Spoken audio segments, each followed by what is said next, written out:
So, all right, I think okay. So we will. I think as more people coming in, I think we'll let them in. Set by set. But I think we'll start now. So hello everyone. Um, welcome. Okay, welcome. Uh, welcome to the virtual seminar. Okay, this hosted by the Human Rights Lawyers Association in collaboration with the American Bar Association. And my name is Jackie. I am a project coordinator of HRLA. And today I will be your moderator. So greeting everyone. And again, thank you for joining us today on the topic of digital anthropology and liability of artificial intelligence. Okay, by our guest speaker, Kun Tikampon Rotkunmuang. Okay, and Kun Tikampon here is a lecturer of Mae Fah Luang University Faculty of Law, and we are very glad that he can be here today with us to share his knowledge and experience. So before we start, I would like to mention briefly about a few important points. So first of all, HRLA is an organization that works, of course, on human rights. We educate people on human rights. We also support, promote, and publicize any human rights pursuit for to be able to educate and help people in the issue in the issues of violation of human rights.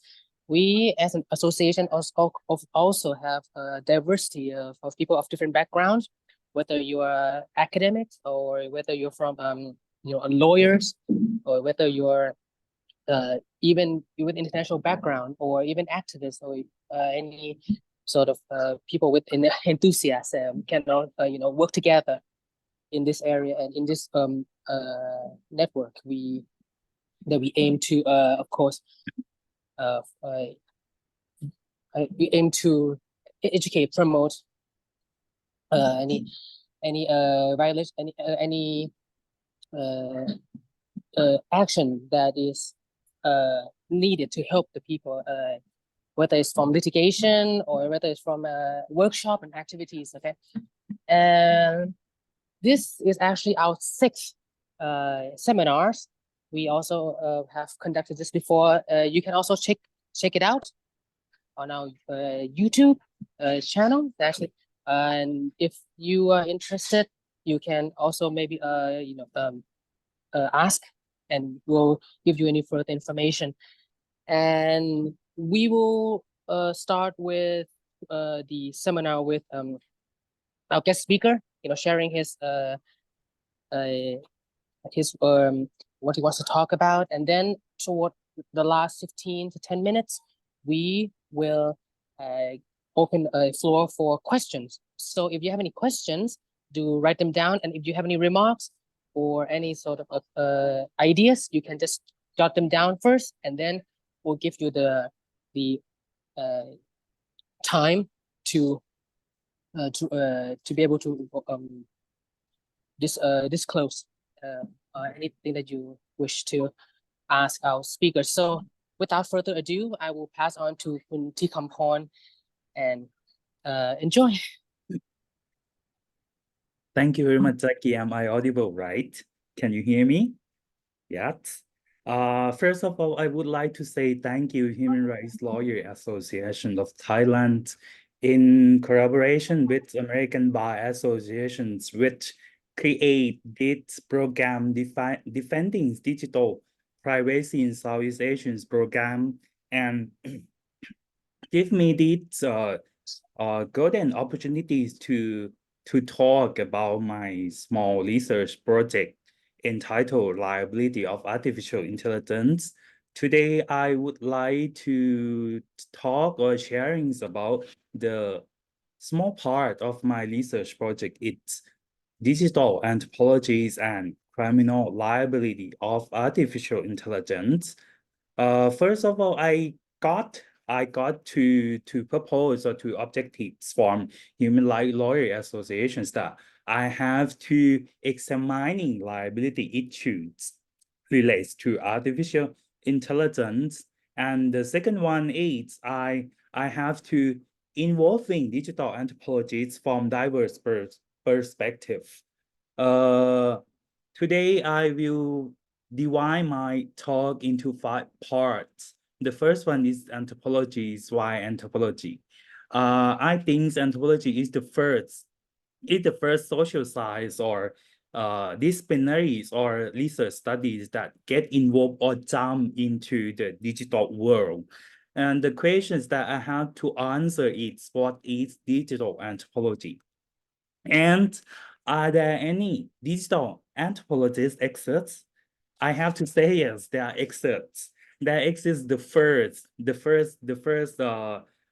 social scientist that exists in the digitalized world. And the second one is the HAI. HAI is the relations between human artificial intelligence.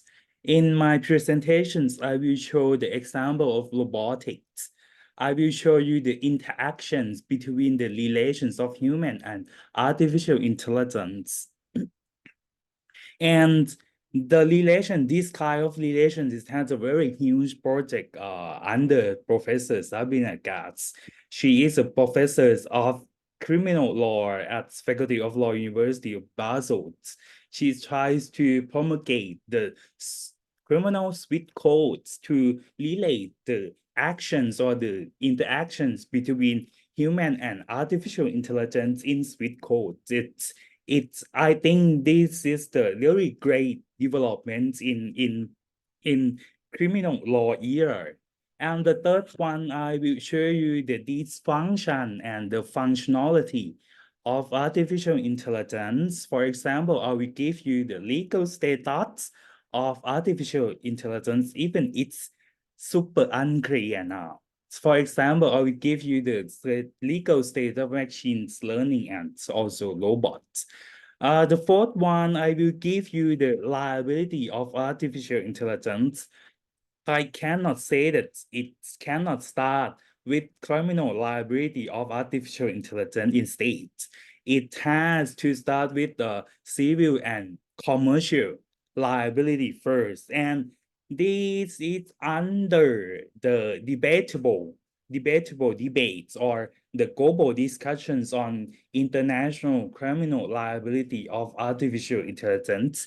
Should it be state or should it have some article relating artificial intelligence in Rome Statute of International Criminal Court?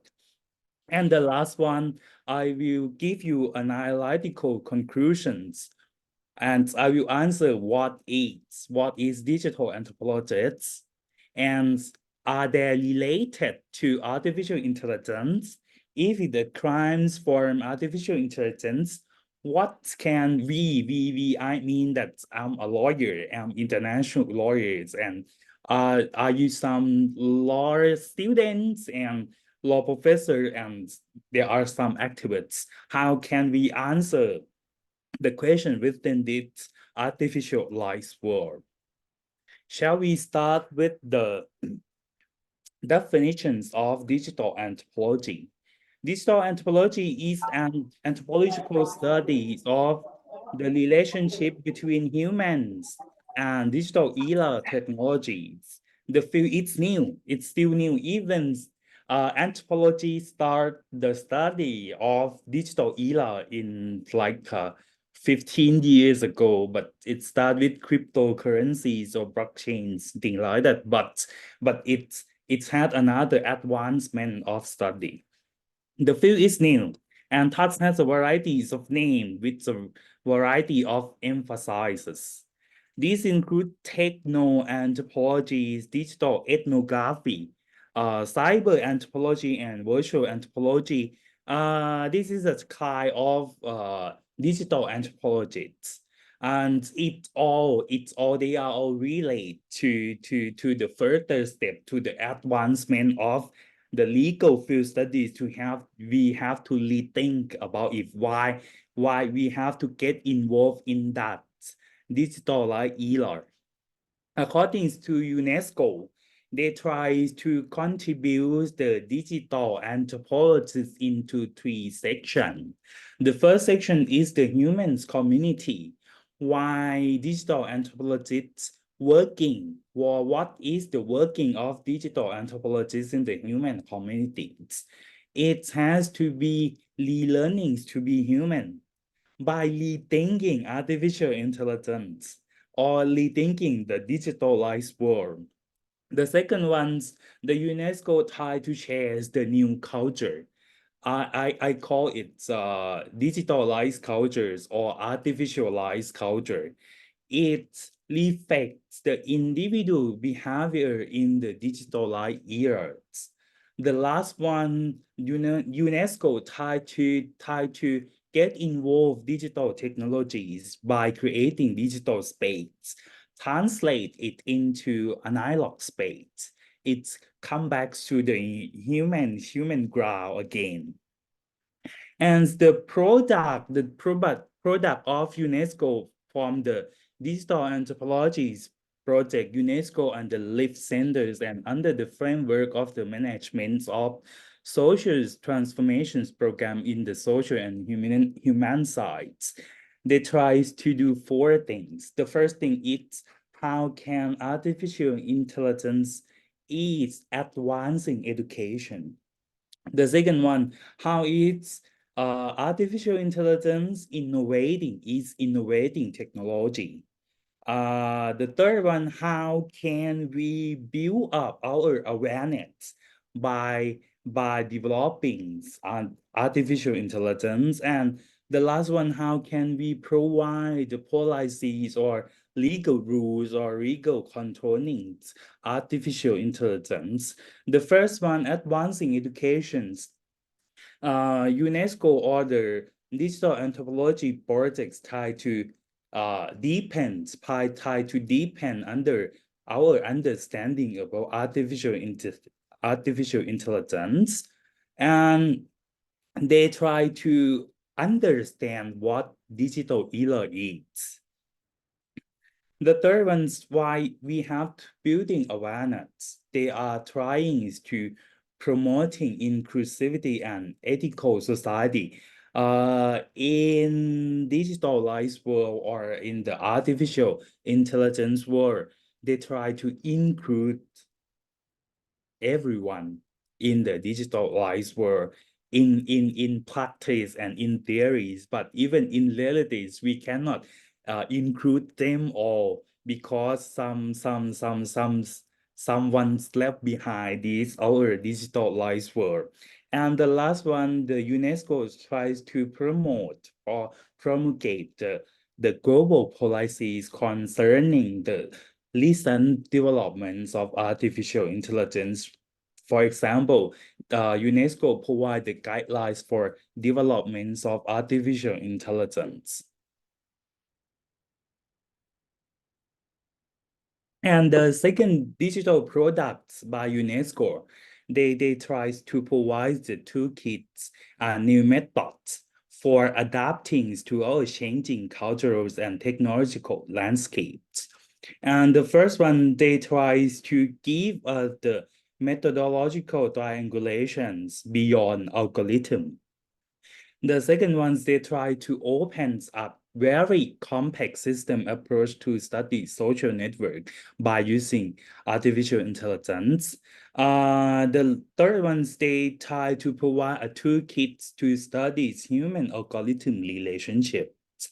And it is a new critical metrics for social media analysis and to encourage positive engagement. And it has a new method on experimenting with interdisciplinary in the classroom. And they provide a mixed method approach to digital anthropology. And they also provide new methods for digital ethnography on and with Instagram.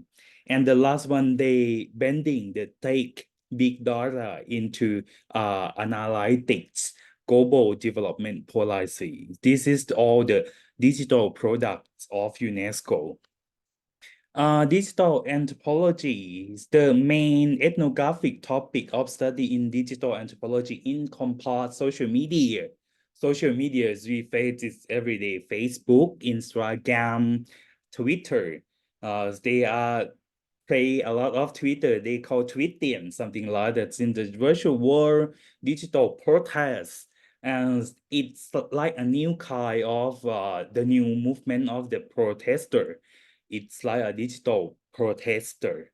It's happened a lot. For example, like such one political campaign in Thailand, it is easily to collect all the people to protest by using the digital lights method to collect the people to do some protester and the digital archive and to be able to explain anthropological implications of these phenomena.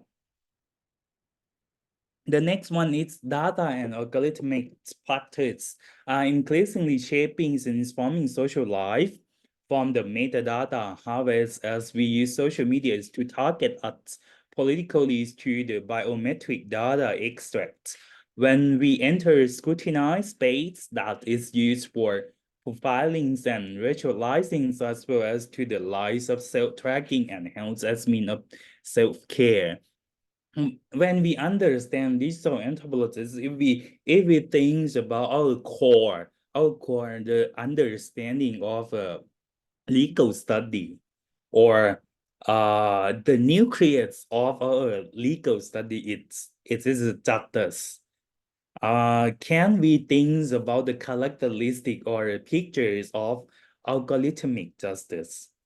Is it to provide the society and individual for more or better justice or not? If we if we conduct a lot research concerning digital life world, this is the question. And I personally think it will improve our justice into a multi-dimensional way of justice.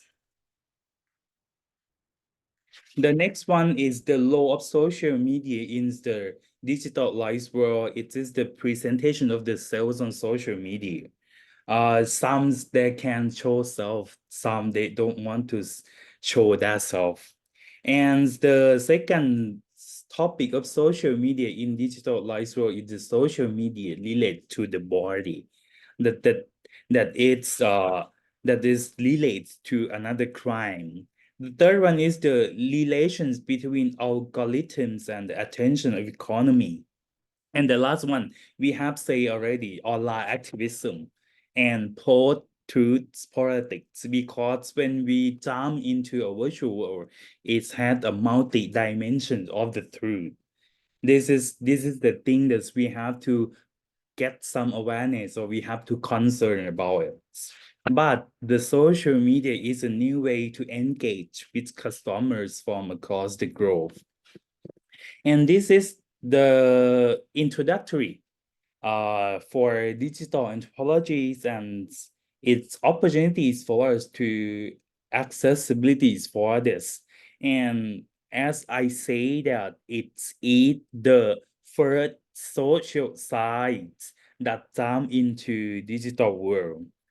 For example, digital anthropology from arenas, digital anthropologies from heaters, a-hots, ethnographic and virtual world from Tom, media anthropologies for digital aids from Anna, and the anthropologies of digital practice from John. This is the field study.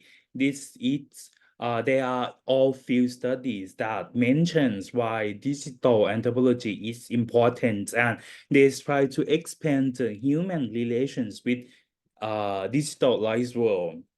And now I think the recent development in anthropological study and it is the field of anthropology of artificial intelligence. But I'm hoping to see the new book of this kind of anthropologists as well. But I think it will be on process now. And the next one will be the topic on human and artificial intelligence interaction. I try to separate it into two group of understandings. The first one is the law of artificial intelligence is super abstract. Super abstract. Why I say super abstract? Because artificial intelligence is a system. It's a system that we cannot see in our practical life, but we can see it in a virtual life. Another one is social robots. Why I say social robots? I think the social robotics it's closely related to our human being in a daily life.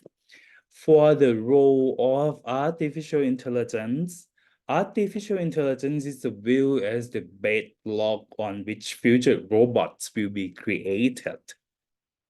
A simple definition on the term. Artificial intelligence refers to computer systems that archive resources that are assumed to require intelligence. Artificial intelligence is making enormous strides, producing impressive advances and products such as answer questions put in everyday language.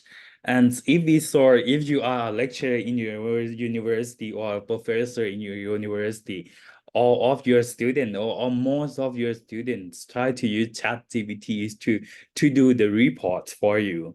How can you how can you give them the score? Should you give the score to your student or should you give the score to ChatGPT or artificial intelligence? That's the question. The second one is social robot. A social robot is more than just a fancy interface.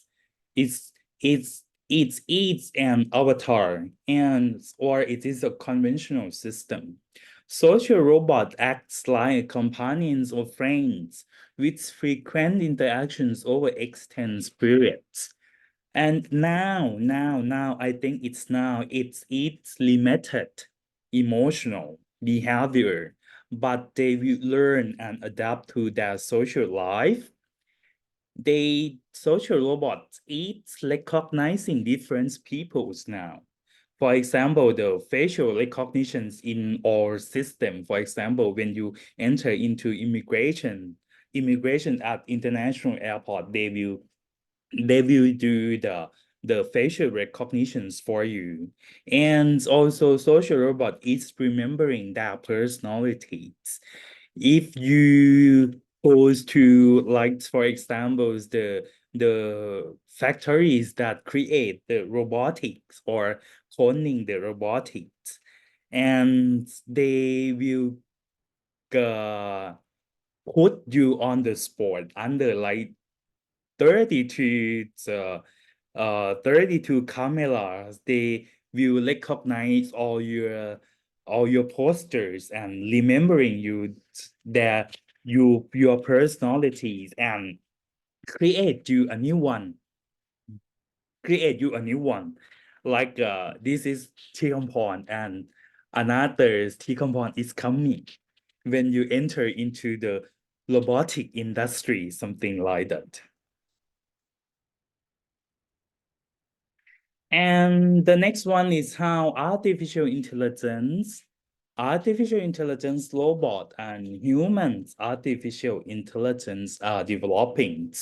The first one is human level artificial intelligence. It is based on human performance.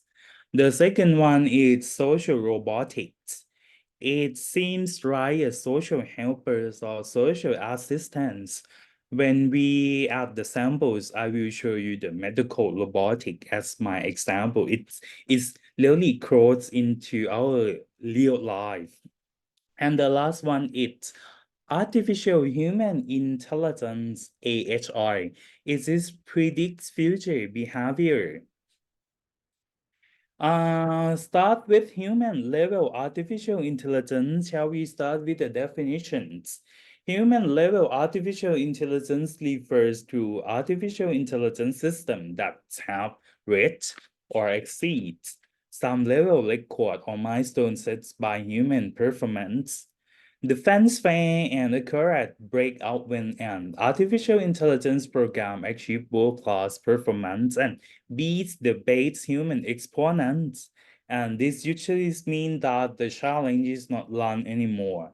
Reaching its perfection removes the motivations to reduce error in the future. It's also once the human world champion has been beaten, there is no ways to measure further improvements, and any future challenges are often between competing AI systems. When we look at the definitions already, shall we move to another step, the operationalizations of human-level artificial intelligence? Is this a human performance? Human performance is a relative variable with many surprises. And human face recognition has now reached a very impressive level with deep methods fitting into all kinds of applications. For example, human face recognition in our car, human face recognition in our phone, human face recognition in camera, and human face recognition in personal media. If you want to open your Facebook or Instagram, you just put your face on on the application, since it will open it for you. And this will human face recognitions in data searching and security. The performance has exceeds human error rate in many cases. Artificial intelligence technique cannot compete with super recognizers, people who, after taking out a single photograph, can identify face in the crowd form sorts of agents and in all conditions. Social robots. The research of social robots sees the main application in terms of helper or assistant. As I say that the main functions of social robot is social helpers or individual helpers or medical assistant. Is I try to separate it into three phases. It starts from EU. If you come from India, they will, oh no, it's not start from EU. It will start from India. If you come from Japan, oh, the first phase of robotics, it's come from Japan. It's not from EU. But my study it's based on English world language. But I am so sorry. It's about that I try to start my phase of studies from EU because it has the super advancings and developments in the sense of developed robotics. Even if Japan's win the first phase already. EU starts with the European Robotic Leagues, ERL, to get things to know my home. That is the first robotics. And the second one is welcoming visitor. Catering Afghani's comforts. This is the kind of helpers or assistants for the people in the European Union. It is also involved in activities like safe and autonomous navigation, grasping objects, recognizing faces, following people, understanding spoken command, and display the facial expressions. That's kind of thing that I also explained it already. It's happened mostly everywhere in the whole human life nowadays. And it shifted from the EU to the global phase. I call it the second phase or social robotics. It's based on textuals and other language media. The virtual assistants have become a very particular with Siri or Apple. It easily for the generations who stay alone or who stay with just the iPad, iPhone, or some apples. Some apple is not apples in the fruit, but it's apples from a mechanical process. And if you let your baby or your children stay alone with apples, when they grow up, they are talking like Siri always. Always. For examples, when I have experienced some things in America, most of the new generations they are keeps talking like Siri all the time because they don't have even human interactions. They just have only the interactions with their Siri, their phone every day, like 16 hours per day. That's the reason why they keep some words. They talking into some words like silly always. And then the Google Assistant, the Alexa is from Amazon, and Cortana is from Microsoft, even becoming Soundhound's name. And another is to use the big data as tries to emulate previous similar responses. And the next phase will be the futurities of social robotics for the long-term companions. Our conversations build from previous encounters, and we expect our companions to remember. Conversations are effectively long stream of information, building up cumulatively, and the meaning of each new sentence is related to the totality that had gone before. And the next one is artificial human intelligence. We can see the artificial human intelligence from three approach. The first approach is from the big data approach. It is the scanning available data on all relevant aircrafts and search for similar patterns. It's if you see something, it's had the same pattern, it will collect your data into the big data, and it will analyze who you are, where you are, and what are you planning to do. That is the result of the big data approach. The second one is the knowledge engineering approach. Is this the form of rule-based listening? It's happened easily in the Western world because the Western world is creating or have creating the European citizens or their citizens based on rule based. It's easy to get the reasonings. The manuals have been complied with skilled engineers and contain knowledge of the functioning of the complex machinery. Um, and the last one, the perspective that we look at the simulations approach to artificial human intelligence is this narrative. It allows completely new scenarios to be examined, and it can predict future behavior of human being. That is so-called simulation approach. The next one is concluding observations for the first two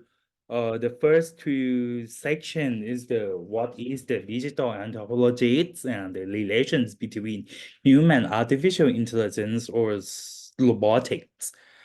Artificial intelligence growth will continue into the future with many new developments and applications, particularly using deep learning and big data. Many human-level benchmarks will be reached and exceeded, and records will be broken, but these task-based advances will not make artificial intelligence any more general. Innovations in artificial intelligence and robotics is greatly stimulated by competition, challenge, and tournaments. These are big events that involve thousands of people. The range of topics and some large class plights. They are comparing for technologies and are low-cost way of funding potential breakthrough. The integrations of conventional artificial intelligence modules into robots is fraught with difficulties and is likely to give quick and easy benefits.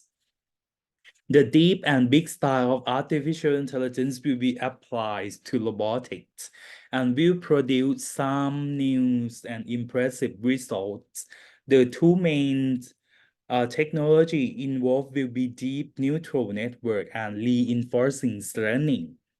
Robot-human interaction is an essential part of the future social robotics, and that is one of the more difficult artificial intelligence areas. Social robotics emphasizes mental stimulation as a key component of human interaction, but this is not straightforward as the simulation scientific models. Life and death of it's meaningless to a machine. Life and death is so meaningless to machines. And therefore, advanced artificial intelligence robot will not need with survival. They know survival. They still alive forever. The next one is will be a functionalities of artificial intelligence. We think that artificial intelligence is just a computer system, right? My answer is no. It's a common sense in human. It's originates by common sense of humans. It's a common sense of human understanding of the world. I try to separate the functionalities of artificial intelligence into four parts. The first part is artificial intelligence and the road to common sense. And the second one is common sense in humans. Why common sense in human it's seemingly like it's like the common sense in artificial intelligence. Is it the same or not? I think it's the same because the functioning system of artificial intelligence is based on human action. And the next one is the common sense of knowledge, and the last one is common sense action. Artificial intelligence and the laws to common sense. In general term, artificial intelligence is the study of how intelligence behavior can produce through computational means. At one extreme, we imagine sophisticated behavior like playing chess, interpreting properties, and classifying tumor. And other extreme view envisions more commonplace activities like babysitting on a toddler, preparing a meal, and driving a car. And AI and common sense in humans. The idea of common sense as it exists in humans is the idea of common sense as it exists in artificial intelligence. Is the same. Common sense is the abilities to make effective use of knowledge to deciding how to behave and play. And it plays a critical role in spectrum of human cognitive capability. This is the functioning of artificial intelligence. Common sense of knowledge. How can we specific item of common sense knowledge might be formulated? We make the case that in addition to dealing with things and their property, we need to deal with concept that is idea about the kind of thing they can be. We maintain that these concepts are understood in terms of typical and borderline cases. And common sense in actions really turns to a common sense at high level and show how pieces fit together. We consider scenario where an agent, while engaging in a routine task, encounters something totally unexpected and needs to use common sense to figure out what to do next. And finally, we show how these applications of common sense can be understood as computing a certain resource from symbolic representation. And how can we implementing artificial intelligence? Are there any steps forwards towards implementations? We look into a more practical term of what it would take to build an artificial intelligence system with a common sense. Are there any common sense reasoner? We try to building artificial intelligence a common sense reasoner. For example, in China, they build already artificial court. Are there any common sense knowledge come from What is the common sense of knowledge come from? It's from human being. And it is an experience and written text, right? Yes, the answer is yes. Finally, how can we building the trust on artificial intelligence? Can we think that one day in the future, the artificial intelligence it might be smarter than us human being? That is the question. And this is the example of real world implementing artificial intelligence. It's medical robotics. This is the functionality in the real world. It's a medical robotics. There are some kind of medical robotics now. And according to the medical research papers, they try to separate the medical robotics into four kinds of robotics.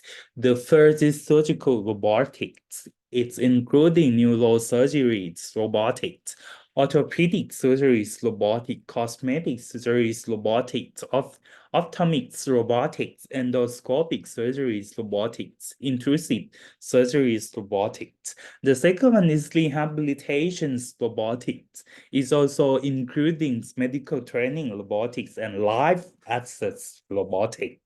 The third one is medical assistant robotic. It will be guiding robotics, medical expert database. It will analyze the medical data that is very complex into a simple ones.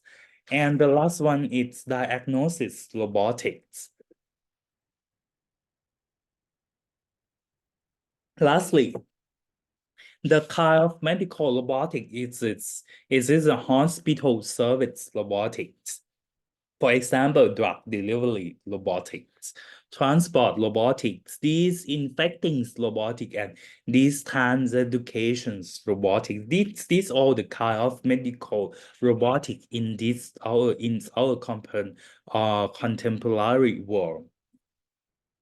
And if we look things that how can we think about liabilities of medical robotics, even it's civil or commercial liabilities or criminal liabilities, we have to understand what are the stakeholders of artificial intelligence that we have to put them into the foot something that's like put them into a jail or not, and uh set them or give them they have to compensate something or not. It's a medical robotics. It's created in the service of patients, and the stakeholder or the actors in medical robotic, it should include the patients first, and the second one is will be health professionals. The third one is will be the researchers and the manufacturers. That are the kind of stakeholder that get directly involved in medical robotics. And are there any ethical measures for robotics or robotic ethics? Why we have to say that ethics, even human beings, they have some ethics. And also, if you study medical doctors, you have to study medical ethics. That's the reasons why we have to read things about why we should have the robotic ethics. How can we put the robotic ethic into the robotics? Is it easy or not? I think it's not easy, but we have to think about it. The robots are not coming, they are already here. It's not coming, they use it. And the medical doctors use them every day. For example, in European Unions or in America, they use it like their everyday life. But they are not quite like the robots we meet in the science fictions. If you see a lot of the fictions or a lot of Korean series, they are concerning robotics. What the robot is cannot and should not be reduced to the material artificial robot, but instead must be connected to its use and its social and cultural context. Robots are minors. Are they still minors? Robots should have a guardian or not if we think in the legal terminologies or legal sense. If the robots are minors, shall they have the guardians? Robots are minor that show us the often beautiful yet also darker sides of human, as well as their moral thinking and doings. Robot ethics. Shall we back to think about the definitions of robot ethics? The term robot ethics can refer to the ethics of how humans should use, interact with, and develop robots in a way that leads to good for humans or other entities, such as animals and perhaps even robots. Humans are ethical subjects. Medical also are the ethical subjects. Robots are then the means to reach the ends of human ethics, or it can refer to ethics for the robots. Here, the term machine ethic is often used, meaning the ethics that robots may have. Robots are then seen as potential ethical subjects. It's important not to confuse these different meanings. Robot ethic is not necessarily about giving ethic to robots or robots having ethics, but it should have the ethics from humans first, and then we can control the robotics in ethical way. And the next one is dysfunctionality of artificial intelligence in the term of robotics. Is industrial robotics safety? The answer is not 100% yet. And the second one, the question is, can be use the care robot in the right way only? The care robot can improve the quality of healthcare. The answer is yes, but not 100% yes. The next one is self-driving car. The self-driving car, they have their own responsibilities or not? The answer is yes, but not 100% yes. And the next one is robotic home companions have their privacy. They have the private space. They look at us at home in every single activity or not? The answer is yes. How can we deal with this? This is all the dysfunctionality of artificial intelligence. And the last one is killing dawn. This killing dawn is the debatable in international criminal law. The killing dawn is they have the license to kill. That is the question. Legal liabilities. Liability must come with responsibilities. We have to separate it into three parts. The first part is civil and commercial liabilities. The next one is crime. When it's happened as a crimes, they should have criminal liabilities. And international liabilities, now we are currently debates. It is not international responsibilities put into 100%, it's based on state, but we should have the international share responsibilities. For example, in the study of artificial intelligence, we should share between the state that is the headquarters of the artificial intelligence factories, the business entity that create the artificial intelligence or robotics. They should share the responsibilities of mistaken or misdoing some things on the robotics. And emerging technology and civil commercial law. I'm trying to find what is the law that can we deal with in terms of civil and commercial law.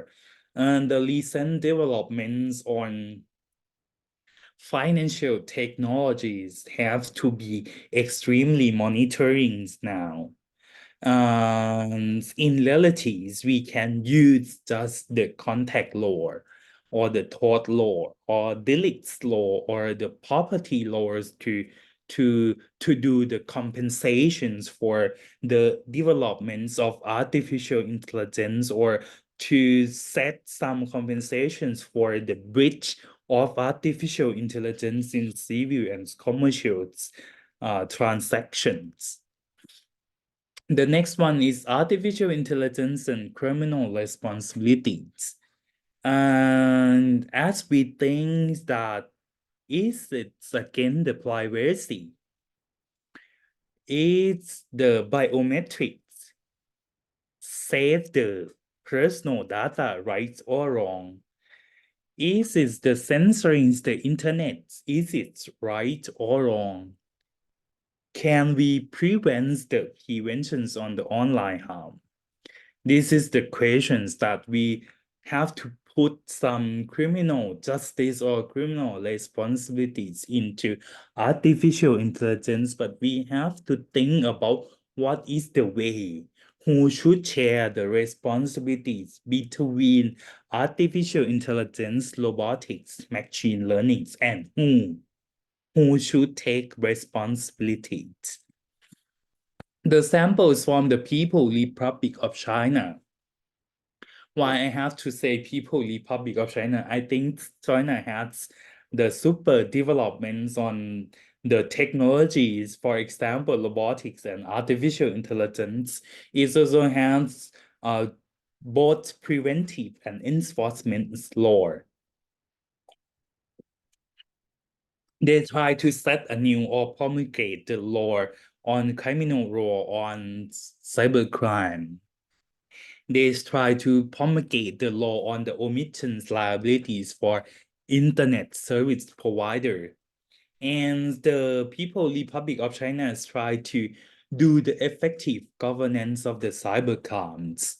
They try to set up the concept of virtual property into their new civil and commercial codes of the People Republic of China. It means that they are rethinking news law regulation in China to dealing with such kind of responsibilities of artificial intelligence.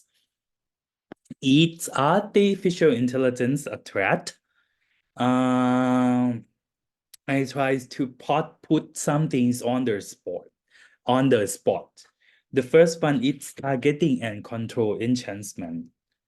The next threat of artificial intelligence is attacker persistency. The third threat of artificial intelligence is individual. The fourth threat of artificial intelligence it's based on businesses and organizations. The next threat of artificial intelligence is based on nation and society. And we are facing now a global threat from artificial intelligence that we are talking or discussing about international criminal responsibilities of artificial intelligence. How can we regulating artificial intelligence with our very limits of law? It will be the challenge on the speech, challenge on the autonomy, challenge on the opacity. The second, it will be how can we build up the tools for responsibilities? How can we do artificial intelligence into personalities? How can we control artificial intelligence in transparency's way? And the possibilities of regulating artificial intelligence, can we make a new rules? Can we make a new institutions to monitoring artificial intelligence? How can we regulating artificial intelligence? That is the question. Come to my last conclusion. My last conclusion is can we build a reasonable robot? Can we share the responsibilities between humans and artificial intelligence? Or can we put human into artificial intelligence? Or can we put artificial intelligence into a human? And the last one, the last but not least, how can we create the emotionally artificial intelligence? That is my conclusions for today.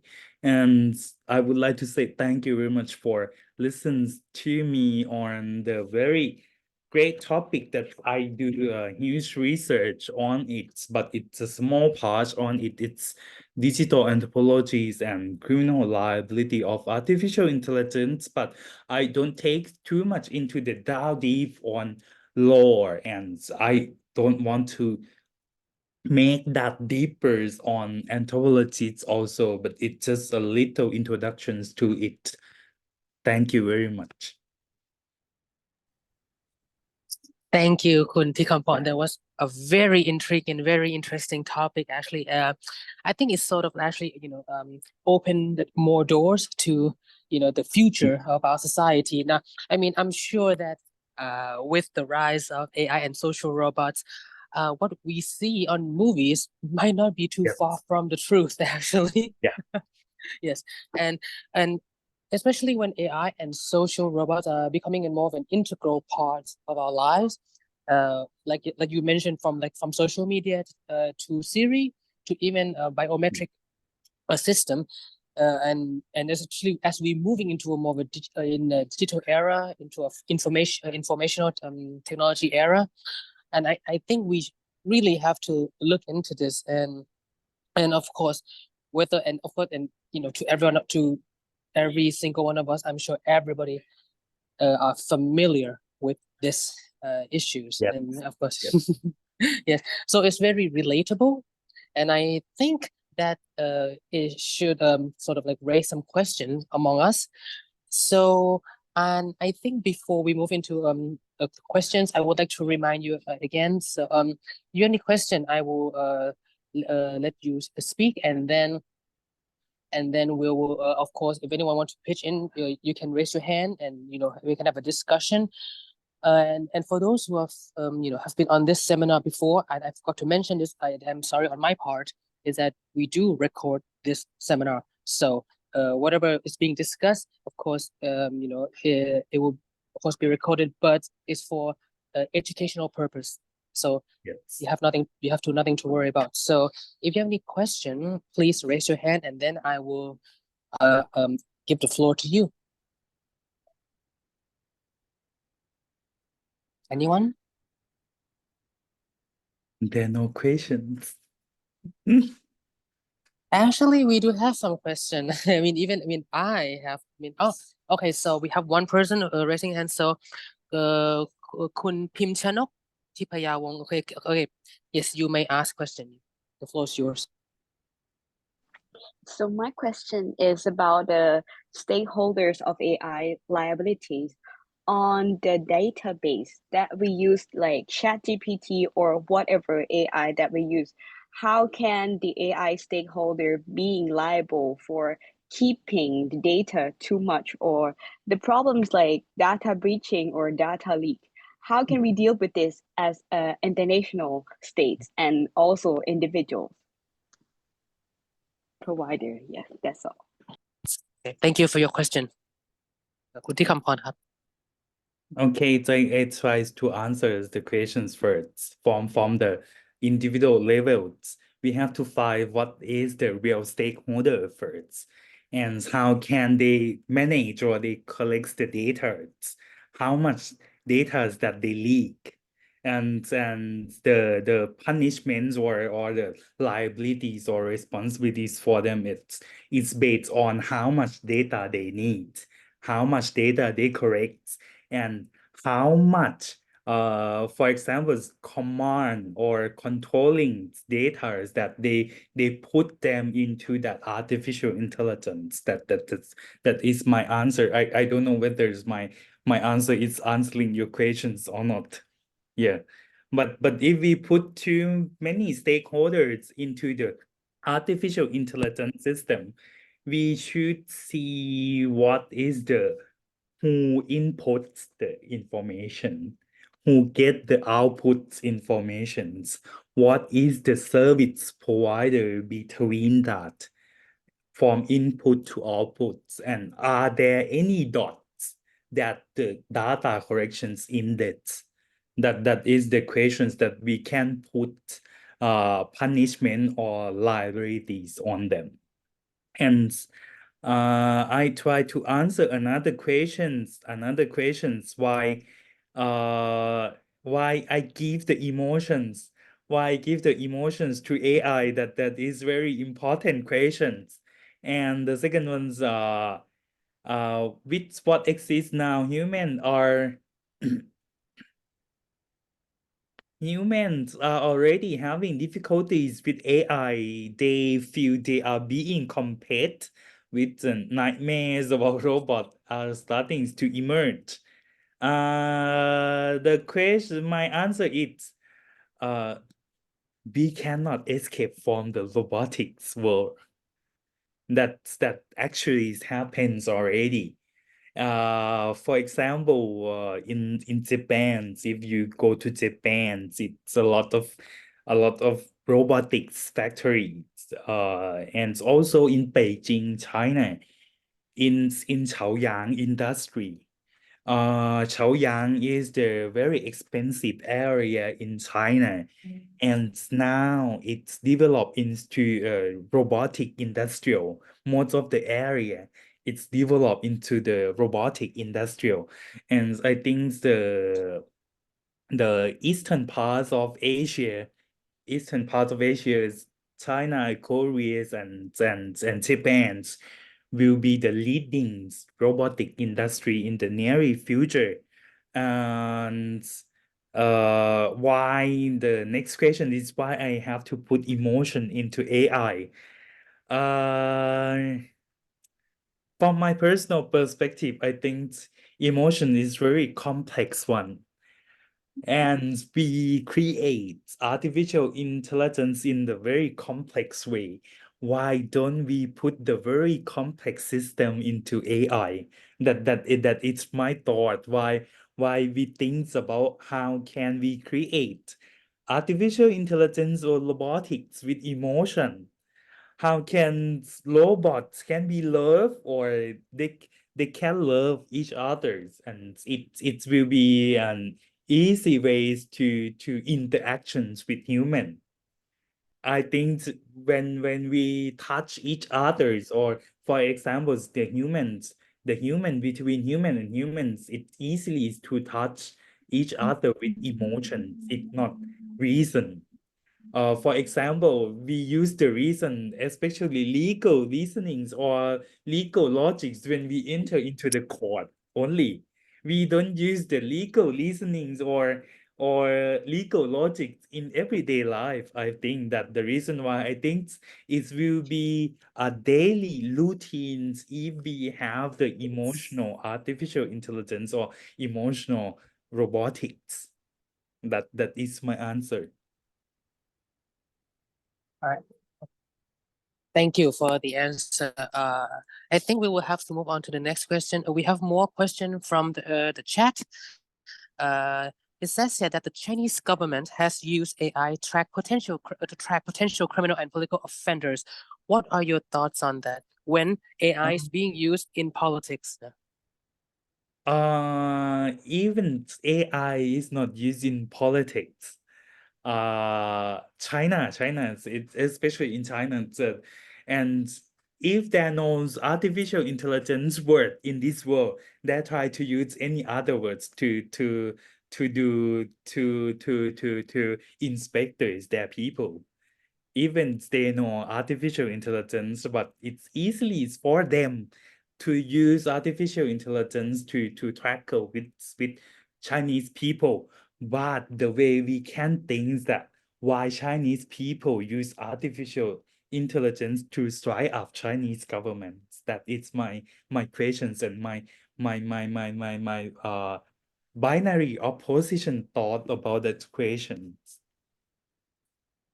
All right. Anyone else has any question right so far? No, thank you. No, if not, well, actually, I do have some question if you don't mind. Yes, you're welcome. What? Yes, because when you talk about emotion and when you talk about the future, the possibility of the future, do you and this is and since I don't have a legal background, I'm a social science background, but this is sort of just what you think. You think two questions. So the first question is, you think will robots be able to develop consciousness? Will be able to develop itself? Like you say, they can learn to think, but it has to be or given by human. But could in the future robot develop their own sense of common sense of consciousness? And these questions I answer yes. Yes. Yes, yes. Even robotic is very complex system now. We try to put even emotion into robotics. I think it's also easy to put consciousness into a robotic. And be It's able to act and yeah. be able to act independently and learn from. Yes. Uh, In and that time, I think we will put responsibilities or liabilities on them like 100%. You should have liabilities because you also have emotions and you also have consciousness already. Okay, and the second question, and Yeah. just to make it quick, so when now that someone mentioned about China and politics, now I mean we know that a lot of powers are developing their own technologies, and of course as they accumulate more, as they accumulate more capabilities, this will sort of like exacerbate the ongoing competitions, and how will it be used to leverage as a political apparatus in your sense? Okay. Thank you very much for these questions. But the way China thinks about the politics, it's extremely different from another politics. And the thing that the politics in China try to use is biopolitics. It's the politics in everyday life of Chinese people. And and the way that they control these kind of industry, it's very important for them. If you want to go big or you want to enlarge your industry, for example, you want to enlarge your robotics industry, or you want to enlarge your artificial intelligence industry, if you are the head or you are the standing committees of that industry, you have to be under the Communist Party first, that you can develop this kind of industry. That's the political control of China. And that's different than the one in US or the EU or Japan. Yes, that's it. That's 100% sure, extremely different. All right, and well, thank you. Well, I mean, I wish we could have more discussions, but since we sort of have limited time, Yeah. if there is no more any other question, anyone else? No more questions? Yeah. Okay. Well, then I guess I would like to conclude this session. And thank you again, everyone, for joining us on this seminar. And thank you to you two, Tikampon, okay, for a very interesting and very intriguing topics. If you would like to go back and rewatch the session, you can, of course, you can let us know. We also put our previous session in the chat as well, so you can go to it, or you can just look up online on YouTube. And of course, the upcoming session, we will send you a we will send out a same thing. We will send out notification registration. So please do stay tuned, because the next one will be equally as fun. Yeah. And I hope that everyone, and of course Kuntikapon, I hope you can join us again for next session too. And everybody. Yes, I try hard Yes. to do that. So we will keep you guys posted, and of course don't stay too far, and please take care of yourself and everyone else. Okay. So thank you so much. Thank you so much for it. Thank you so much. That was a very fun session. Thank you so much, and I hope that that you guys really enjoy. So well, I guess we'll see you, and bye bye. Bye bye. Thank you Thank you. everyone. Thank you ค่ะ Thank you ครับ Thank you. Thank you very much. Yeah, we'll let everyone one by one leave the session. I'll be here just to stand to